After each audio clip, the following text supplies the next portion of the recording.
Olá pessoal, estou de volta, tudo bem? Nesse filme eu vou falar de um assunto que realmente me fascina: história militar. Especificamente, vou falar de uma parte da Guerra das Malvinas. Bom, toda a Guerra das Malvinas é de meu interesse, porque aconteceu durante a minha juventude, em 1982, e porque foi o primeiro conflito convencional moderno entre nações, utilizando-se de caças, ataque com mísseis e submarinos nucleares e outros artefatos bélicos, outras inovações. Mas eu não vou falar dela no geral. Não, na descrição ou nas fontes tem vídeos e materiais muito bons para vocês consultarem. O que vou tratar prioritariamente é dos caças Superétendard. Essa aeronave é o caça que jamais foi derrotado no Atlântico Sul. As Malvinas localizam-se a cerca de 13 mil quilômetros da Grã-Bretanha e cerca de 400 quilômetros da costa sul argentina. Desde o século XIX foi ocupada pelos britânicos. Tem uma população majoritariamente descendente de galeses e escoceses. Bom, mas não se trata apenas de um pedaço de terra no meio do Atlântico Sul. Para ambos é um território estratégico. Os britânicos veem as Malvinas como uma importante base de apoio no Atlântico Sul e os argentinos como parte de sua plataforma continental. Então, há interesses econômicos e militares envolvidos. A Argentina e o Reino Unido vinham negociando uma possível transferência da soberania das ilhas durante uns 17 anos. Claro que a insistência era feita por parte dos argentinos, pois as ilhas estão em poder de uma potência estrangeira às portas do seu território continental. Para os argentinos, é um resquício do colonialismo. Para os britânicos, é um direito adquirido. Enfim, uma sinuca de bico. As Malvinas têm cerca de 12.200 km². São formadas por duas grandes ilhas principais. Ela possui um governador ligado à monarquia britânica. Os cidadãos também são britânicos e são conhecidos como Kelpers. Mais ou menos uns 1.000 quilômetros a leste das Malvinas estão as ilhas Geórgia do Sul e Sanduíche do Sul. A ilha Geórgia também foi envolvida no conflito. Aqui vocês estão vendo um detalhe típico das Malvinas. Elas são conhecidas como Falklands pelos britânicos. Essa foto foi retirada do próprio site oficial das Ilhas Malvinas. E, na sequência, um trecho de filmagem das ilhas. 1982.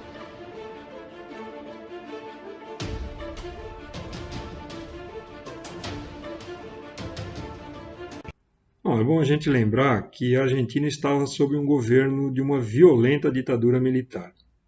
Nos anos 1960 a 1980, golpes militares por toda a América Latina visaram empossar governos simpáticos à política estadunidense. Na Argentina não foi diferente. Sob o contexto da Guerra Fria, combater o comunismo era prioridade para os estadunidenses e aliados ideológicos. Também a Argentina vinha de rusgas e quase foi à guerra pelo controle do canal de Beagle na Terra do Fogo, contra o Chile, que era governado pelo ditador general Pinochet.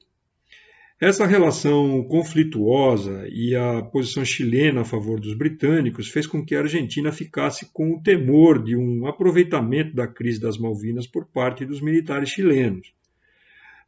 O que provavelmente dividiu as atenções durante a Guerra das Malvinas. O início das hostilidades nas Malvinas aconteceu dia 2 de abril de 1982, quando os militares argentinos desembarcaram e rapidamente dominaram Port Stanley, que é a capital. Por conseguinte, o arquipélago todo foi rapidamente dominado. A primeira baixa foi de um oficial argentino na invasão à casa do governador das ilhas. Os argentinos tinham a orientação de não molestar os civis. E apesar da baixa, parecem que cumpriram a determinação. Cabe ressaltar que a medida extrema de invadir as ilhas foi um erro de avaliação dos militares argentinos. Eles trabalhavam com a informação de que o arquipélago era um custo com baixo retorno para os britânicos e que se forçassem a barra podiam levar o governo Thatcher, que era a Dama de Ferro, né, conhecida como Dama de Ferro, a negociações em condições mais favoráveis. Acontece que Thatcher não estava afim disso, ela estava acuada e aproveitou a agressão para revidar, ganhar popularidade e se tornar a primeira-ministra que ficou mais tempo no poder.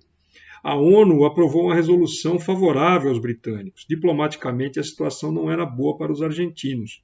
No fundo, receberam o apoio apenas da Nicarágua e Panamá, justamente os países que combatiam o colonialismo. Bom, depois houve o apoio do Peru e apoio velado do Brasil. O certo é que até os Estados Unidos do governo Reagan passou a apoiar o seu aliado histórico da OTAN, os britânicos. A Argentina ainda tentou acionar o Tratado de Defesa das Américas, chamado TIAR, mas este nem chegava aos pés do que era uma OTAN. E os britânicos sabiam que precisavam se limitar a apenas recuperar as ilhas, não haveria ataque ao continente. Portanto, o TIAR nem faria sentido nesse caso. Foi um choque para os militares argentinos, muito alinhados com os Estados Unidos, mas os Estados Unidos optou pelo aliado tradicional. Hoje se sabe que até países ditos comunistas, como Cuba e a própria União Soviética, ofereceram apoio ao governo argentino. Há informações que dão conta que satélites soviéticos passaram informações preciosas da localização de embarcações britânicas. Valeu a máxima: inimigo de meu inimigo é meu amigo. Esse é o cruzador argentino General Belgrano. Daqui a pouco a gente vai saber o que aconteceu com ele. Então, os britânicos trabalharam e constituíram uma força expedicionária para retomar as ilhas. Os argentinos ainda acreditavam que os britânicos esperavam mostrar os dentes, mas no fundo não queriam uma luta sangrenta.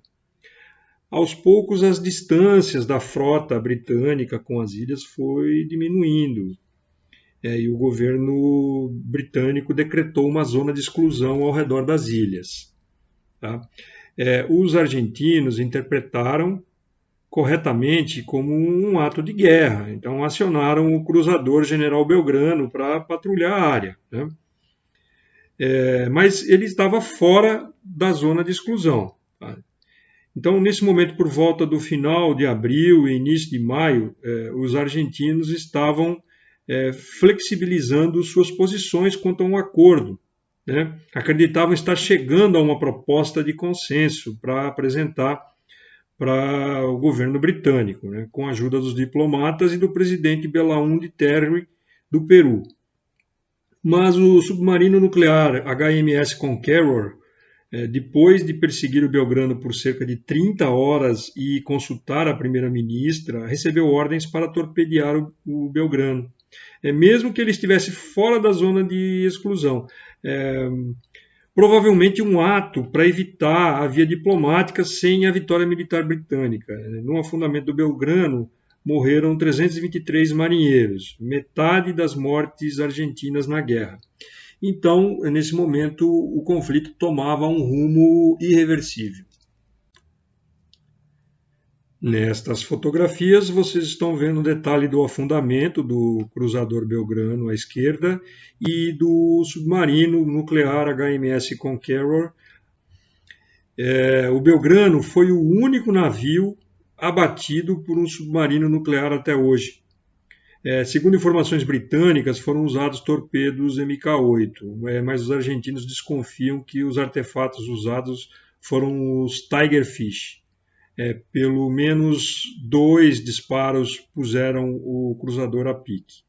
Segundo informações, os britânicos tinham mais 2 submarinos nucleares na área e possivelmente 6 submarinos ao todo. O afundamento do Belgrano, a armada argentina se retraiu. Vejam então o poder de dissuasão que tem submarinos. Por isso que países que querem defender seus mares precisam deles. A Argentina também usou o submarino convencional Ara Santa Fé. É pouco e logo ele foi tirado de combate. Tá? Esse quadro todo falado até aqui é fundamental para entender a relevância obtida pelo superetendarte. sem o apoio marítimo, os voos deveriam partir do continente. E na parte 2, então, nós veremos estes caças sendo as estrelas das batalhas e danos importantes foram causados à Marinha Real. Então eu recomendo que vocês vejam a parte 2. Então fiquem agora com algumas cenas de combate.